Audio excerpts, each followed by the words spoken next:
you're all doing well. We're halfway through the week, which is awesome.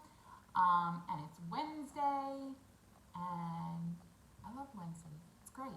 So today, yesterday we talked about rainforests, and Monday we talked about deserts.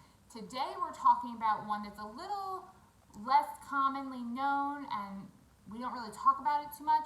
It's called the taiga. So taiga is what we're going to be talking about today.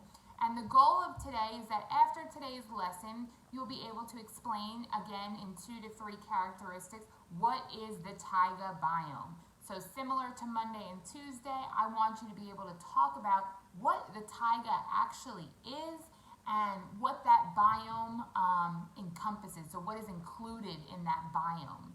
All right, so your opener for today is when you think of a deciduous forest habitat, when you think of a taiga biome or a taiga habitat, list 5 factors that come to mind. And remember, these can be abiotic or biotic, so non-living or living.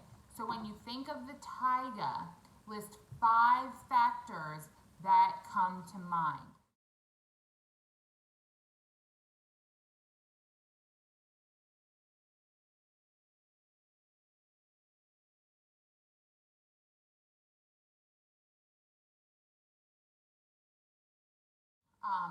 I know some of you might not be as familiar with the taiga, so if you need to look that up and take a few minutes, that's totally okay.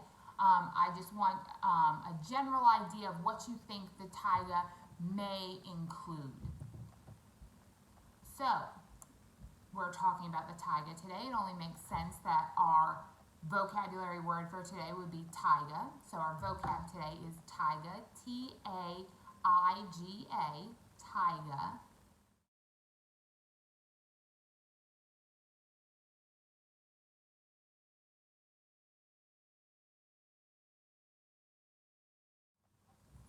And the taiga is a biome that is characterized by coniferous forests consisting mostly of pines and spruces.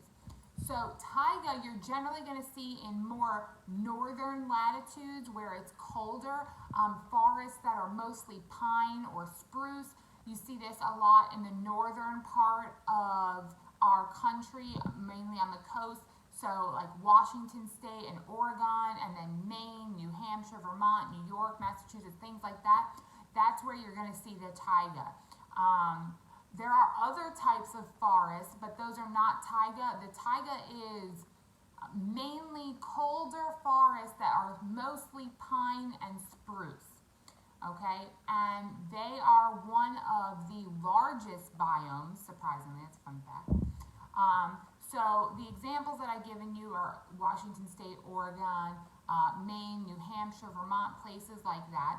And one of our fun facts about the taiga is that these are mostly found, these are one of the largest biomes across the world. And also they are mostly found in colder northern climates. All right, and then for your picture, you can draw a pine tree, maybe you can draw a Christmas tree. Whatever helps you remember taiga is what you should be putting in there.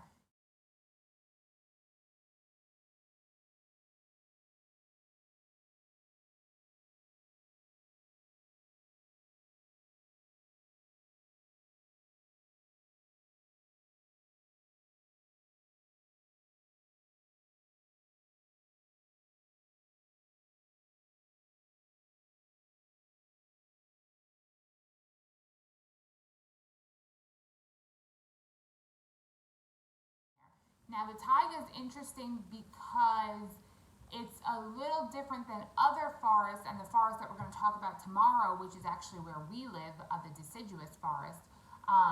But it's different than the deciduous forest because taiga and the trees and the life forms in the taiga areas, they do not lose their leaves. They keep their leaves year round, and they are much cooler overall. So they do get warm, but just not like how warm it gets here in Georgia or Florida or things like that.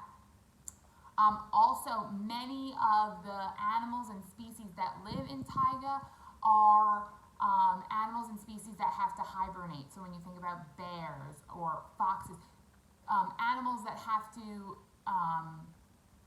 take cover and protect themselves for a long period of time when it gets really cold in the winter.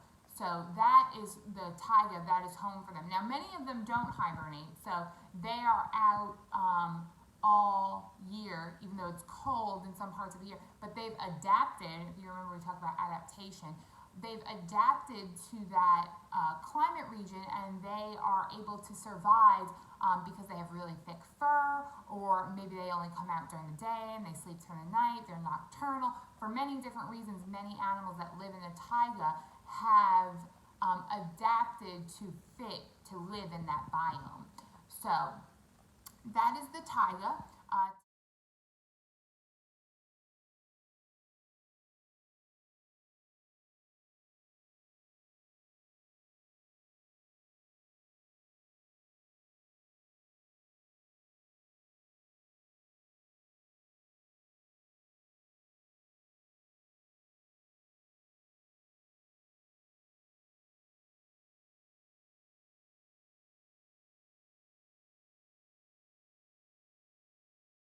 Today is Wednesday, so we will have our live session at 1 o'clock as usual.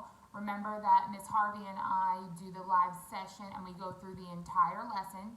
So if you follow along with us for that 30 minutes that we're on, by the time we're done, you're done with your science work for the day. You can submit it and you're done. So I encourage you, as always, to please come to the live session, especially if I haven't seen you yet. I would love to see you. But if not, I hope this video is helpful, and as always, please send me your questions, comments, concerns.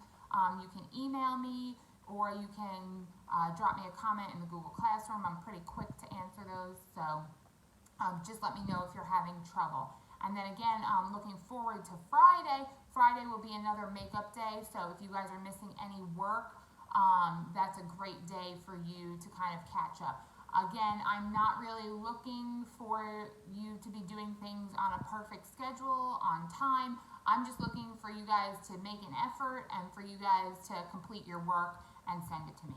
So I will not be taking points off if you're a little behind on turning some of your things in. I just want to see that you learn the stuff and that you put some effort in. So that's the biggest thing for me. Other than that, I will see you tomorrow. Again, if you got questions or comments, shoot me an email. I'll be around, and I will see you tomorrow. Have a great rest of your day. Bye.